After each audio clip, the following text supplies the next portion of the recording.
I'm Josh Strauss. On behalf of all of my colleagues at the Film Society at Lincoln Center, I want to welcome you to this evening's screening of Jack Hill's Coffy and our 3-day tribute to Pam Grier.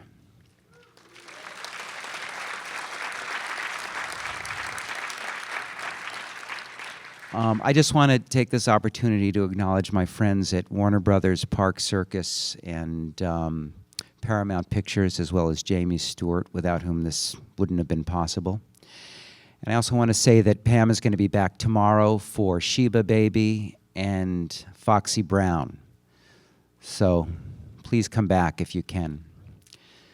So without any further delay, it's my great pleasure to welcome to the Walter Reed Theater Warrington Hudlin and Pam Grier, ladies and gentlemen.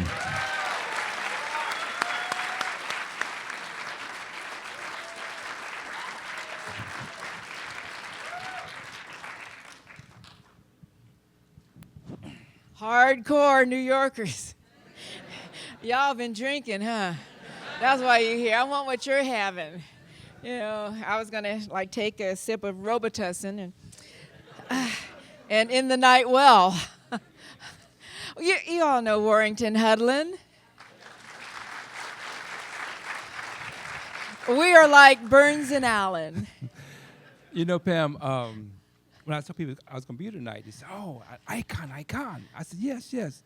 And it made me think of a conversation I had with George Clinton, Parliament Funkadelics.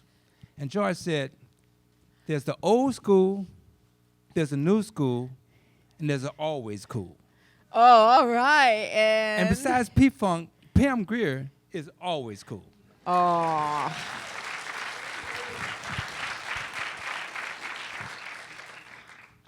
Thank you. But actually, I want to talk about why you're always cool. Please, Osage. Please let me know. See, Burns, we should have stayed together, huh? See, we used to date. The reason why she's always cool, because I think that you entered the national American awareness, the zeitgeist, if you would, at a time of liberation. Right. Of African American liberation, of women's liberation. Right. And so on the screen, you became our surrogate. You did the things we fantasize about doing. You stood up for women in a way that we want women to stand up for themselves. And what we'll talk about today, if we could, is the kind of breakthroughs you'd made on the screen in those days. It seems today a lot of people owe you debts, but in real day, everyday life now, women are under assault. The pushback, the violence, you know. So I'm just curious, as a person who's lived it, who have opened doors for a new conception of what women can and should do, what do you make of this rollback, this kind of assault against women? I usually look at the source, consider the source of women who have been raised, and I think it's a new wave, a new generation that wasn't my generation. My generation in the 70s, I was a child of the women's liberation movement that was beginning with Gloria Steinem, Rosa Parks, Bella Abzug. You were on the cover of actually Ms. Magazine. Yes. Gloria Steinem talks Yes. about how you were Yes. that icon. She reached out for you for that Right. very reason. And for that reason. And my mom was Coffy, the story's based on, and Foxy Brown was my aunt. And these were women who were liberating themselves. It was a huge, not just an American movement, but it was global. Mm-hmm. And because when we lived in Europe, my mom, I'd come home and she and some of the neighborhood women would be sitting and talking about, their discourse was being free and educated and having a job and taking their husband, you know, when he came home from war without limbs, they could support the family and keep the home and not castrate the husband. So it was global. It was a global movement. And I was a child of that. And I saw what women had gone through. And when we had the embargo in '74, and Vietnam men were coming home in caskets, there were a lot of women that were struggling to keep those homes. And they had to get an education or use their education. And literally, and my grandfather was the first feminist in my life that he wanted all the girls to be self-sufficient. So he taught me how to hunt and fish and shoot. And that stayed with me. And then when I was in junior high school and I was studying philosophy, Plato said women should be leaders. And he was challenged by his student Aristotle. And he couldn't win because the women were saying, yes, yes, we can be. And that stayed with me. And through the women's movement, that was a wave, a current. And I am probably the end of that wave. And then you see the new generation, they haven't been exposed to the movement in society. And so they have awakened to this damsel in distress. And take care of me and buy me a purse. I tweet. And I tell the women, go and buy a cigarette boat and zoom up down the beach of Miami and invite the men over. You can buy your own jet ski. Few girls, you know, it's a jet ski is like, it's 2 pairs of shoes for most of these women. And have a party at the lake. Come on over. Brett has to, hey, come on, baby, I got a jet ski. Hey, let's have a party. Bring your boys, you know, instead of just rolling around a Jeep shopping. And I think sometimes they have lost, they don't have the mentorship, if you will. And maybe some of the fathers, and I've seen it in younger generations, fathers taking their daughters to do things that are, you know, I want you to be self-sufficient. So I think a generation has been skipped for younger women who are in their 20s. But I have seen now, this is not a generalization, that a lot of women in their 20s don't want to get married or married early or have children. They want to have a career education, buy their own condo. And if they decide to get married, they can choose. But, you know, as a whole, I'm not seeing it as an entirety. I see some women, maybe it's demographic, maybe it's because of certain cities are more influenced by media. And you think that all the women just go to clubs and parties, just want to shop. And then you see, what my grandfather told me was that if you don't respect yourself, a man will not respect you. And he'll start to resent you.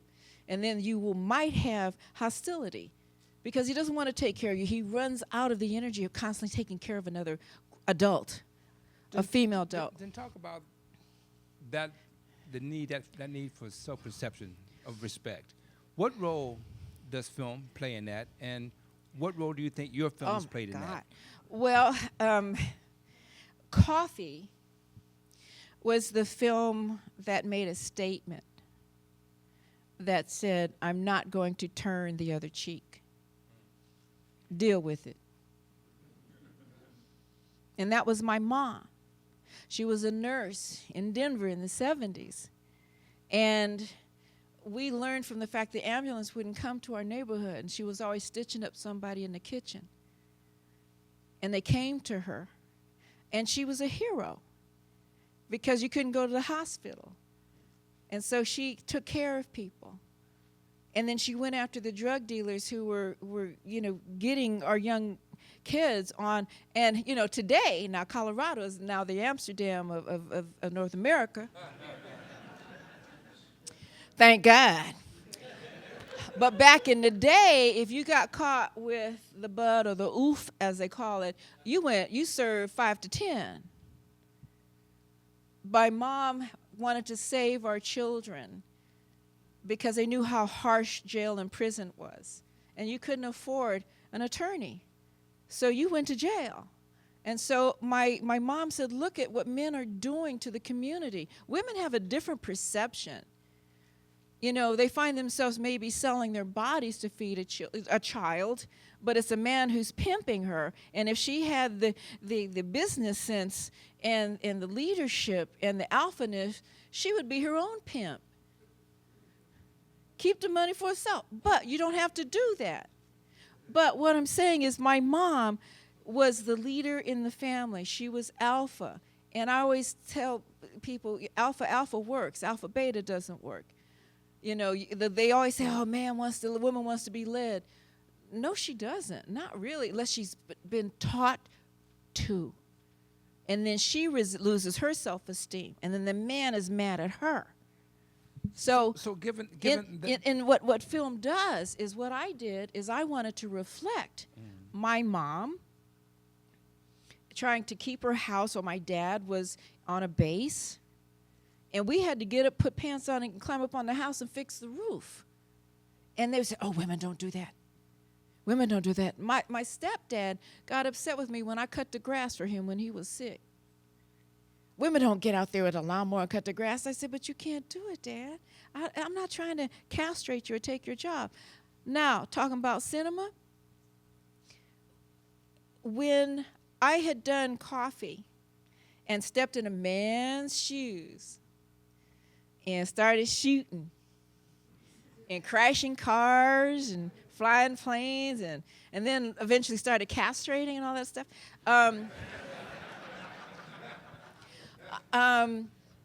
there had been quite a few films before Coffy done by black males, over a dozen. And they weren't called blaxploitation because they were done by men.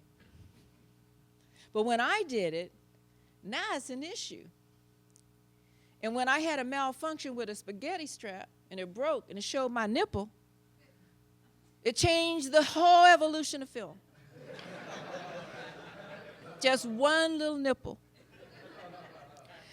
But I was into my craft, and I wasn't going to fix my strap while I was trying to kill someone.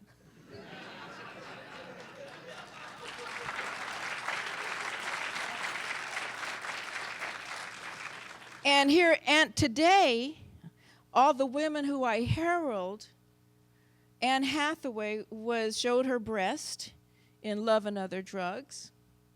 Helen Hunt was butt naked, front and back, upside down, sat on a man's face, suffocated him in the sessions. Charlize Theron was naked in The Monster. Halle Berry was topless in Monster Ball.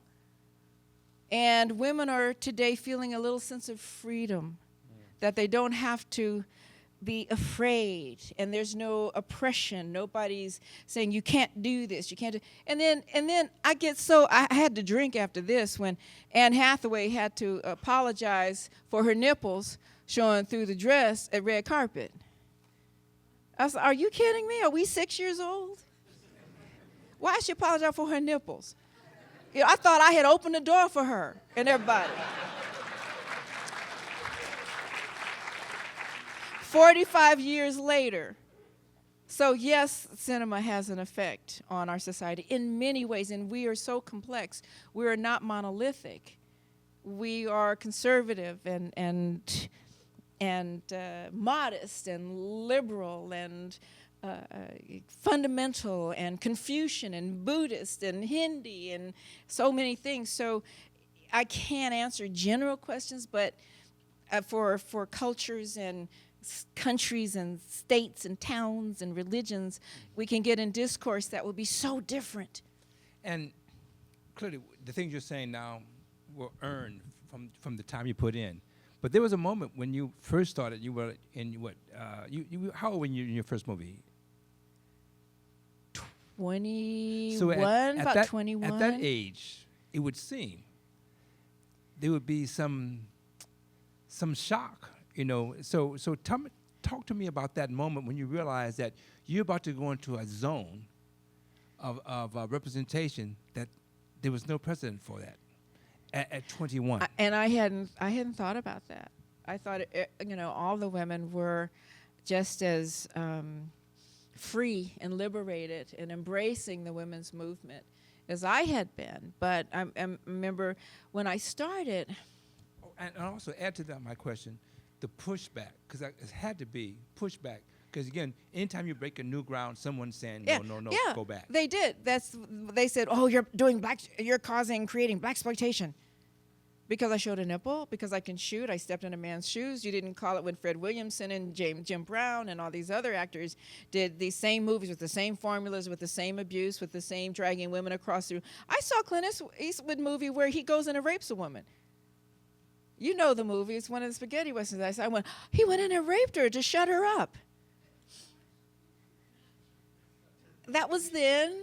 You know, we've moved, but it blew my mind. So back to starting out with my conviction, which Roger Corman saw me as raw, but in a way kind of untainted, unsophisticated, pure, in your face is what they called me.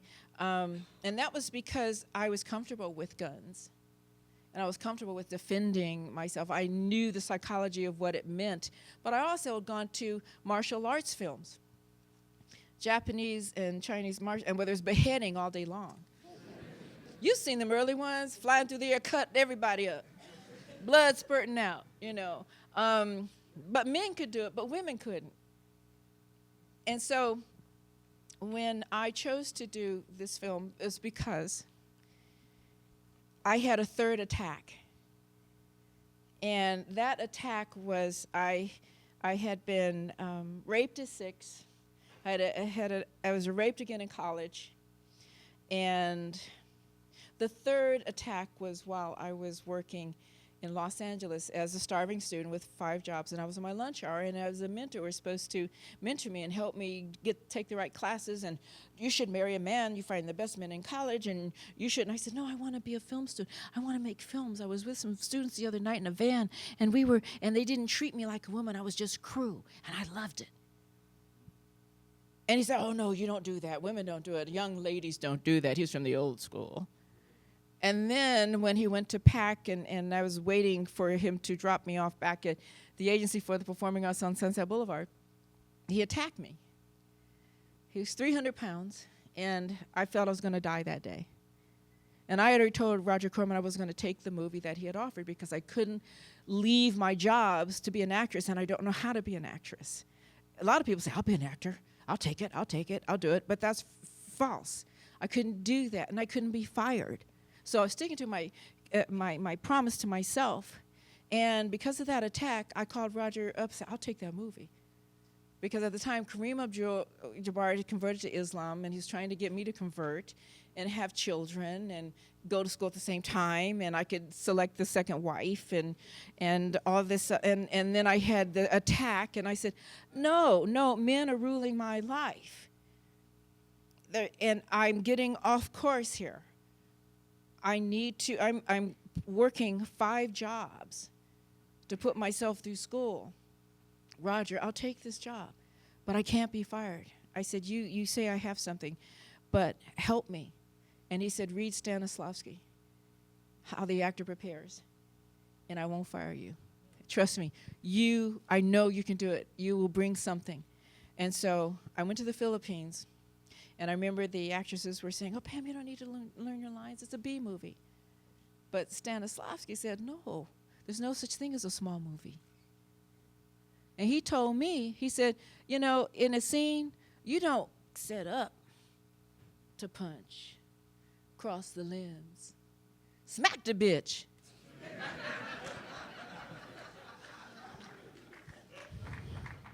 So I smacked the bitch.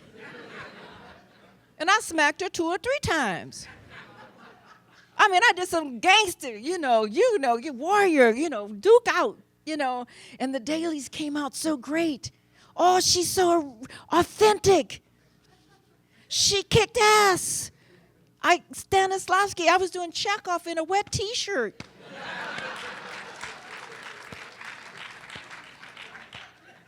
I raised the bar. So when I did that, I learned what bringing the truth and stimulating your brain to bring the truth. And I realized how important what people do in this job as an actor is so vital and so important. And I was so impressed. I said, wow, it's not easy either. But I didn't know and that's how I apply to all of my work, that truth. And Roger said, she's so good. John Gaines, my fairy gay mother, my agent, was called to go see the dailies. Look at her. Have you ever seen fighting like this? And kick, you just raw. You know, she brings it. And I heard Roger say that in some of his interviews about she brings it. He won't hire anybody if he can't bring it. So But I'm I curious. had to do, otherwise I would have been fired and I wouldn't be here. And if it wasn't for that attack, I wouldn't be here. I'm curious whether or not breaking out of one box, the damsel in distress, that's really the box that women lived in cinema before you, But yes. and you open that door, did it also possibly produce and connect you and trap you into another box? Trap me in another box. Which Because I mean, America unfortunately puts humanity in boxes because they can commercialize them and monetize them, and so certainly this is a groundbreaking. This is the liberated woman. This is the ass kicker, you know. But then, as an artist, as a serious artist, I'm sure you were interested in expanding beyond that. So, did you feel at all in your career being the person who broke through a one Right. frame, be trapped into another one? Well, I wasn't trapped. I was navigating through every trap door, trap, sinkhole, mountain I could find to experience every life force I could find, walk in another woman's shoes or man's shoes. So you can see my body of work where I played in, for example, Grease Lightning, a more homegrown, realistic wife of Richard Pryor, and she wasn't as alpha. It was interesting playing that. And then with Escape from L.A., I play a man, Hershey Las Palmas. I let my armpit hair grow, and when I went into audition, I put a sock in my pants, and I got the job. It was interesting playing a guy. Hey, let's stand at the urinal. Hey, yeah, let's shake it a little. So I enjoyed that, and I don't like to be boxed in and marginalized at all in my career. So as I live, think, and pee outside the box. So therefore, given that, and we certainly applaud you for that, where is your next horizon? Well, let's see. I love at my age. I'm 63, and I love the fact when you get this age, you don't give a fuck anymore. I dyed my hair blonde. My gray was all wild and crazy, and my book is going to be a film, and it's going to be, really out there. You'll see nipples again, and it won't be mine. It will be the actress who plays me, whoever that'll be. But I'm playing an assassin in a film in May with Olympia Dukakis, the Blue Rinse Killers. And then in July, I'll be in London playing another assassin. You're never too old to play an assassin. So it's great. I kill very well, I guess. The legacy has followed me.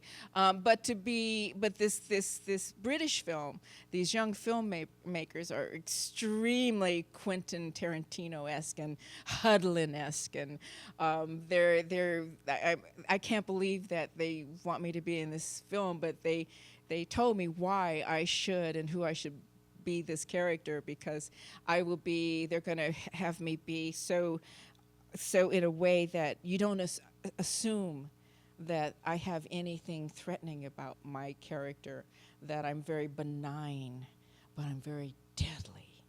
And it's great. It's going to be awesome. And then I hope to retire. No, just kidding. But I would like to do theater again. Artists don't retire.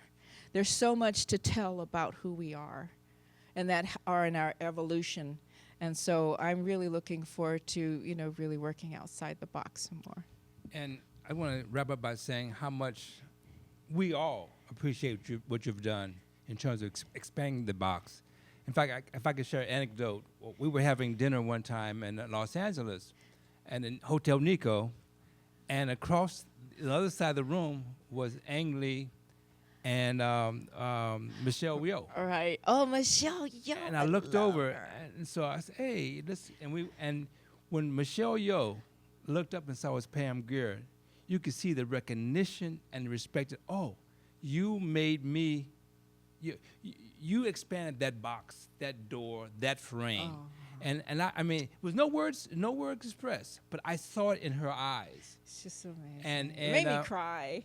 And so, I think that it will continue to do that, and that the movement, particularly the liberation of women, particularly women of color, we all owe you a debt for expanding our understanding of women as full human beings, women as independent, and women as fighters. So thank you. And thank you. Thank you. Excellent.